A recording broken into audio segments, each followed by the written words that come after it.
All right, I'm going to hopefully try to make this a rather quick review. I was looking for a collapsible shovel.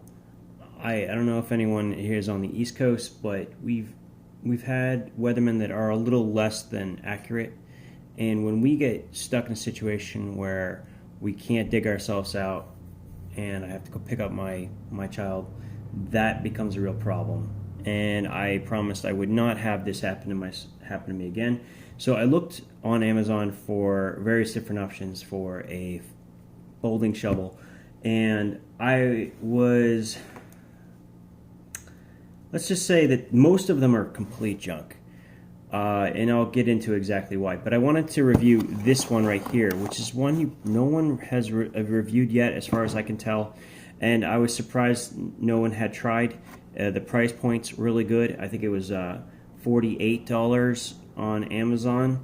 The construction looks really good, but let's just look at exactly how it comes and go from there. So this is the box it comes in. We're going to open it up. Now I've already opened this up, obviously, but I want to just get a sense of what it is that comes in here. So we have 3 pieces. 1, 2. Now it comes with. Now this wasn't mentioned, but this actually comes in the box, and they'll explain what they say it's for. And then there's a little piece that has your Phillips and flathead. That's that right there. And then of course you have this shovel component right here. I really wanted to highlight this part in particular because this is like 90% of the weight. This thing weighs a proverbial ton. And when I open this, you will see why it weighs so much. One thing that it's not so obvious when you go to purchase these items is how thick the steel is. And as you can see, this is really hefty. This blade is designed to take a massive beating. A lot of the designs that are shown on Amazon have holes, whether they're for hex screws or bottle openers or you name it. But frankly, it's all complete waste of time, junk, and the biggest issue is that it all causes weakness in the material. Every time you make a cut in this material, you're weakening it. This is the opposite. This thing had a few functions on the inside. Well, that light is really bright. So it has a ruler. It has an axe edge. This is the only truly sharpened edge. Now this is semi-sharpened, but it's not. It's pretty dull. I'm sure it's for just to help wear. And on this side you have an axe edge, which I wouldn't trust it for an axe. I think if I individually sharpen this with a triangular file, I think I could get it a lot sharper, probably make it a lot more useful. But as it stands, I don't think this is going to be that useful. I will say that most of the manufacturers that have an axe on this, they keep putting a bottle opener on a survival tool. Do you know how many millions of ways there are to open a bottle without any tools at all, much less needing to open it with a shovel? I'm not going to be going into a bar opening up bottles with a shovel.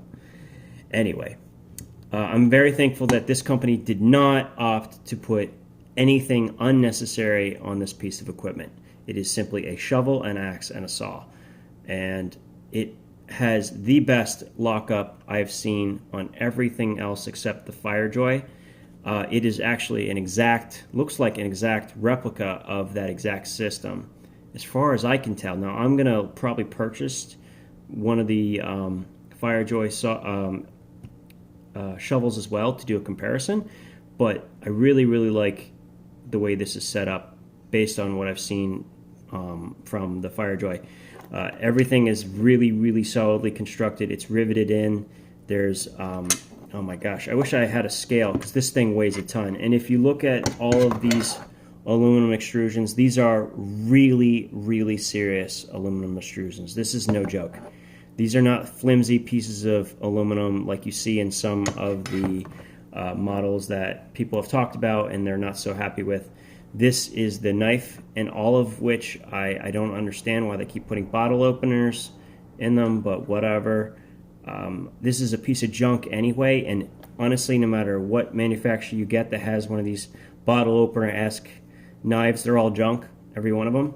You'd be better off sticking a Swiss Army knife in one of these, which should be easy to do. I mean, you see how big that hole is? No problem. As a matter of fact, I think I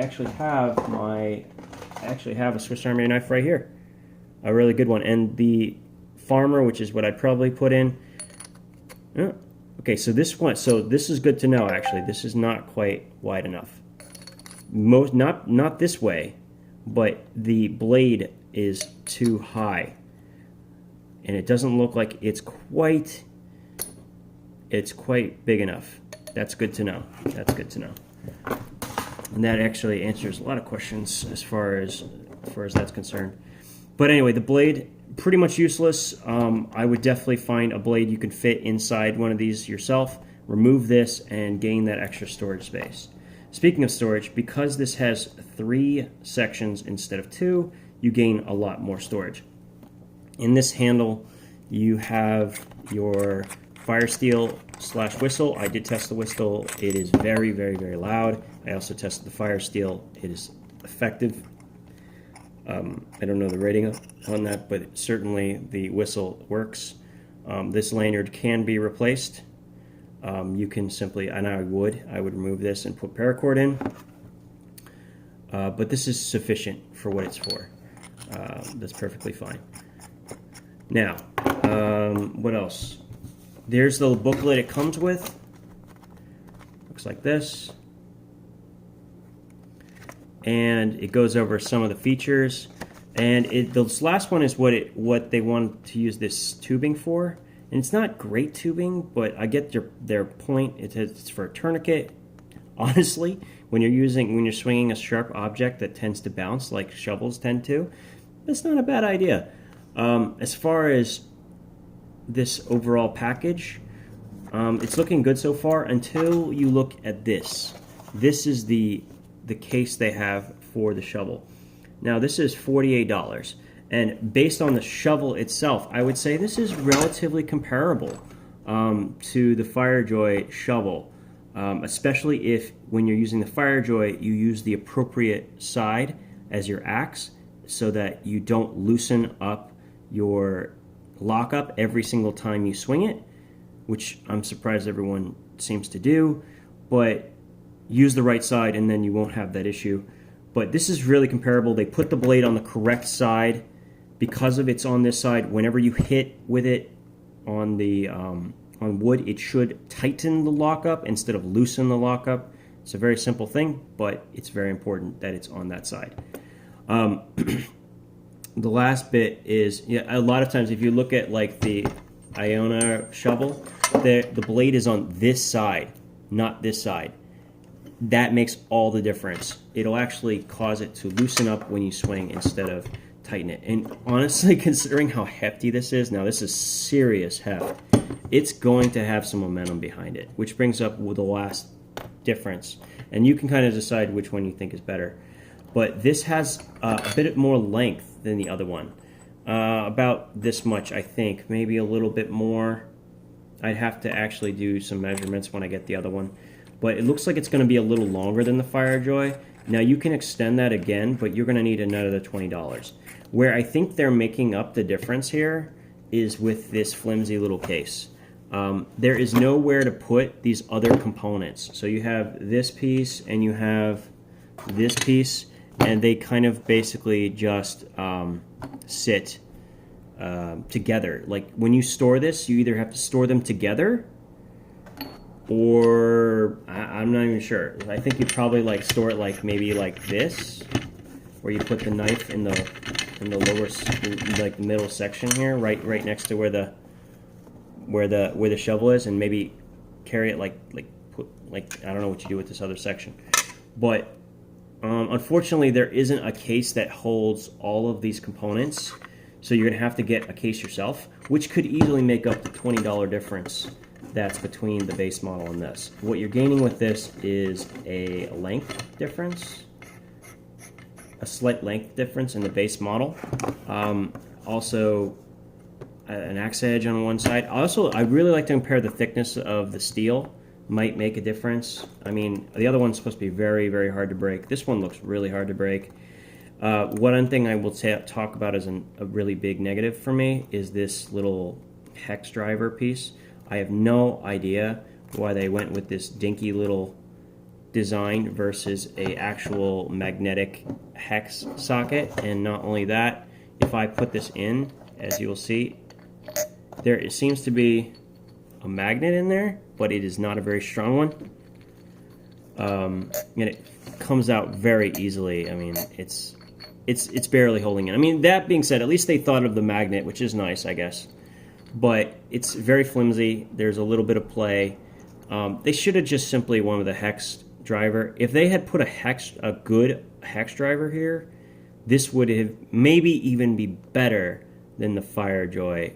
It's very possible, because like a screwdriver, like a really good one that you can torque on, because it's got a nice hefty handle, that might push it over the edge as being better than the FireJoy.